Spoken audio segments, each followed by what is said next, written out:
చేప మరియు మొసలి కథ. మోసానికి గుణపాఠం. ఒక పెద్ద సరస్సులో చంటి అనే చేప నివసించేది. అది చాలా చురుకుగా, తెలివిగా ఉండేది. అదే సరస్సులో దుష్టమొసలి కూడా ఉండేది. అది చిన్న చేపలను మోసం చేసి తినాలని ఎప్పుడూ ప్రయత్నించేది.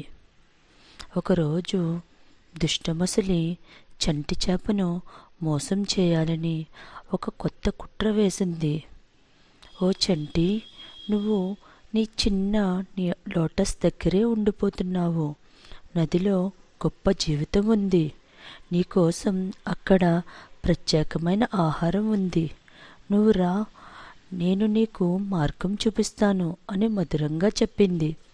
చంటి చేప కొంచెం ఆలోచించి, ఇంత ప్రేమగా మాట్లాడుతుంది, ఏమైనా కుట్ర అని అనుకుంది.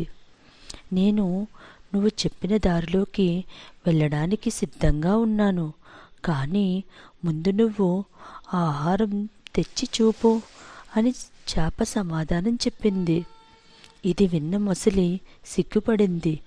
ఈ చేపను మోసం చేయడం కుదరదు, ఇది చాలా తెలివిగా ఉంది అని అనుకుంది. చంటి మోసానికి గురి కాకుండా తెలివిగా వ్యవహరించింది. ఇకపై ఎవరైనా నమ్మకంగా కనిపించినా ముందుగా పరీక్షించుకోవాలని నిర్ణయించుకుంది. నీతి: అందరూ చెప్పిన మాటలను అక్షరాలా నమ్మకూడదు. ముందుగా ఆలోచించాలి, తెలివిగా వ్యవహరించాలి. సబ్స్క్రైబ్ చేసుకోండి.